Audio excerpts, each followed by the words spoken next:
Pete gets some good news, Betty gets some bad news, and Don buys some booze. Tonight we're discussing Mad Men 713, the milk and honey route on What's on the Box? Hi, I'm James. And I'm James. And this is What's on the Box, where we discuss the latest episode of your favorite TV show. What a gut punch this one was.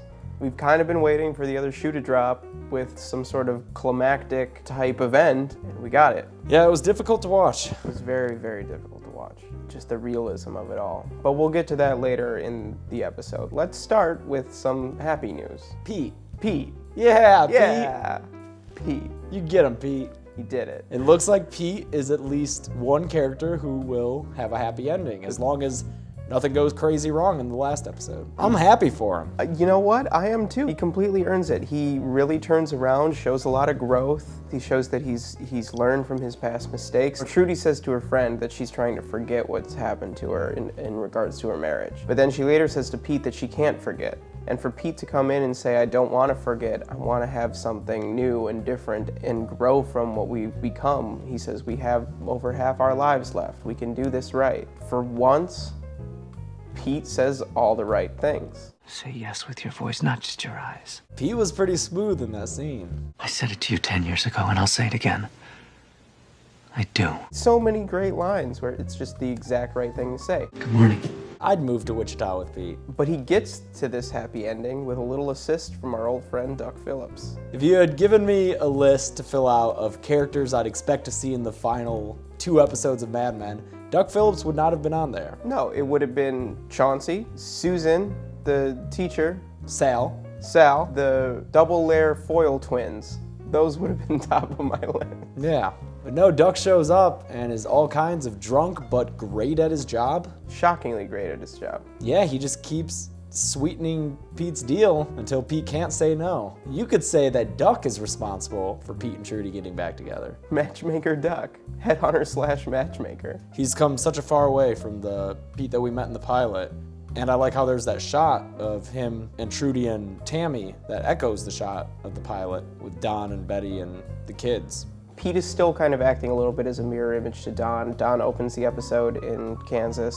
Pete ends the episode essentially in Kansas in very different situations. Don's running from something, Pete's running to something with his wife and child. I was actually reminded of them being mirror images of each other in this episode when it cuts from Don settling for a dinner from the vending machine to Pete having the best steak dinner with the guy who he's meeting with. So yeah, Pete's storyline was definitely a conclusion for that character. I would actually be surprised if we see him next week. I kind of hope we don't. Pete gets to go out on top. He's probably going to be the only character in the show who does. Good on Pete. And if that's the last we ever see of Duck, wondering which way to go down that hallway, I couldn't imagine a better ending for that character. Again, this show is so funny. Yeah, lots of fun visual gags in the Pete Duck storyline. So Pete's finally finding happiness at home, while Don continues to get further and further away from his. It's clear from his conversation with Sally at the beginning of the episode that he's just been on the road for a month. I just realized, yeah, he doesn't have a place to live. No, he doesn't have anything. He's got that Sears bag.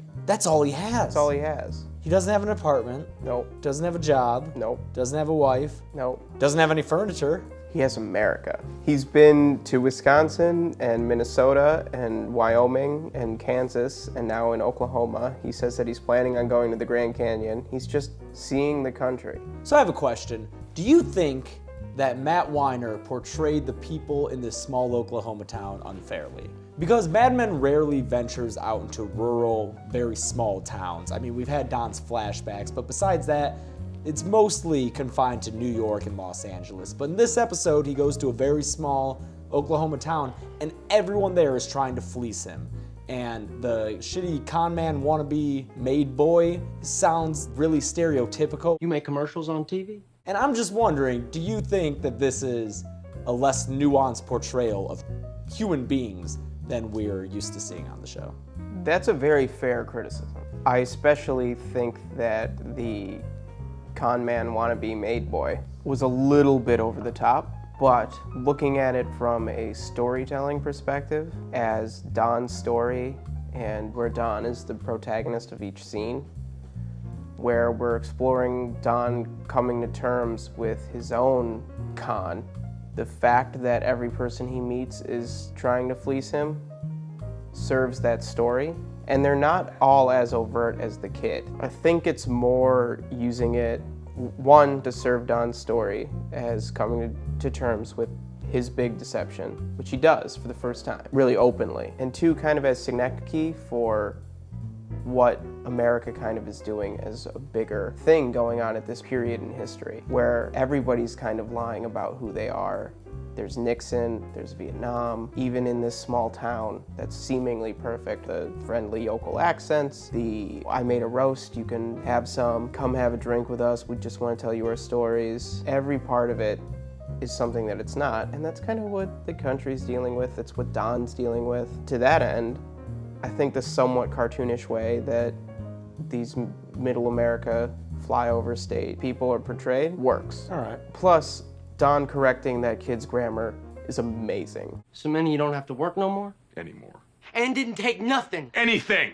But yeah, Don does come clean about his giant secret identity. A very huge part of the show since the first season. It was one of the things that set the show apart and made it more than just a show about ad men. It was about how Don Draper, the protagonist, had this secret past. I think what's important here is not that Don is saying, I am not Don Draper. Don is saying, I killed a man accidentally and took his identity. Because this is something that even fans of the show dispute, whether or not it was Dick's fault that the real Don Draper got killed. And here we have it coming from the horse's mouth. In that moment, he's Dick Whitman. He's saying, I killed my CO, I dropped my lighter, I blew him up, I got to go home.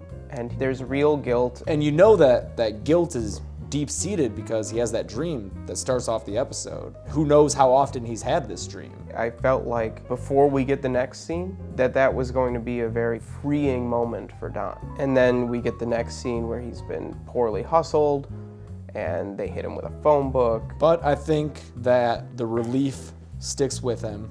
He gets rid of his car, another possession, and he has a genuine smile on his face at the end of the episode. One last thing I thought was really interesting is that all throughout the series, he tells people, hey, you can just start over, you can run away, it's easy, and it'll be good for you, because we know that that's what he did, even though we knew that this whole time that's been eating at him and he's been terrified. Finally, in this episode, he tells the con wannabe maid boy, you can't do that.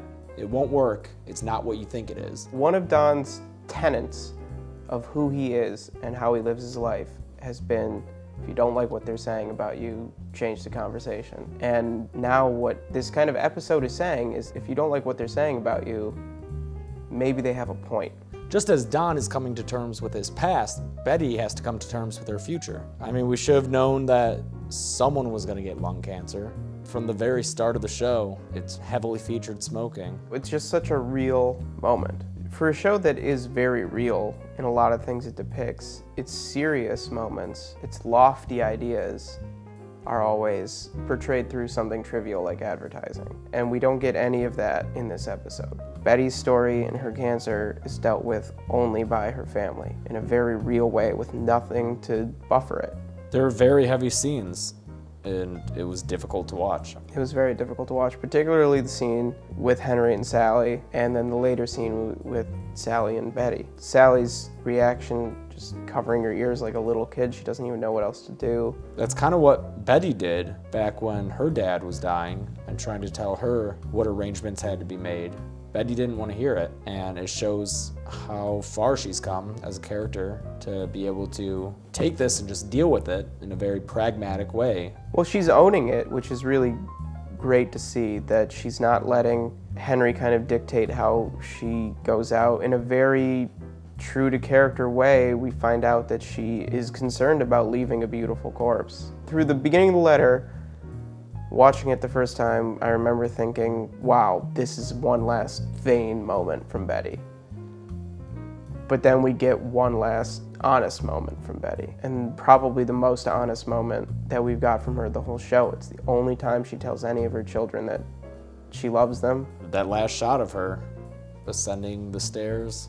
I hope we don't see Betty next episode. I don't think we will. I hope we don't get a funeral scene. I hope that this is how this plot resolves. It's so perfectly done between the letter and the conversation between Betty and Henry of, why are you doing this? Why was I ever doing it? And she's just living her life the way that she wants to live it.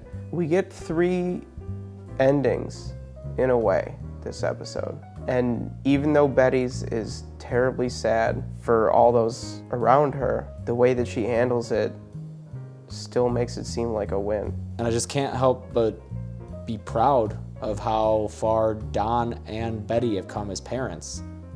They were not very good parents back when they were together, those first 3 seasons. And Betty continued to have some really rough moments, especially with Sally. And just to see them end this series as caring, loving parents who dispense good advice to their kids to not make the same mistakes that they have. Don and Betty have both been so focused on their appearances and how other people perceive them, and they've both found so much unhappiness in trying to keep up that facade of the American dream.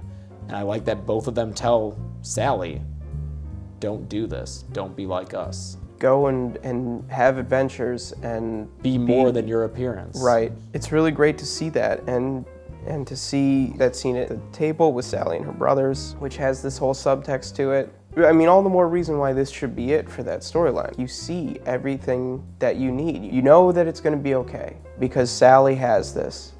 And even though you would never expect it, it's because her parents gave her what she needed to handle something like it. Next week, everything ends. What are we gonna do? I don't know, man.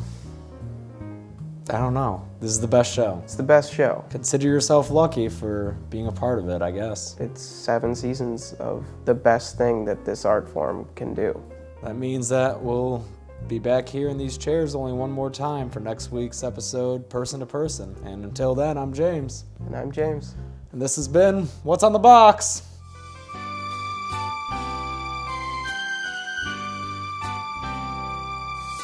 Subscribe to our channel. You watch our videos and time has slipped away. And suddenly it's hard to find other videos that are as good. Subscribe. Did you subscribe? The laughter and reviews, and also sketch comedy and some other shit. The good videos and better videos and all the others in between. Subscribe. Did you subscribe to our channel?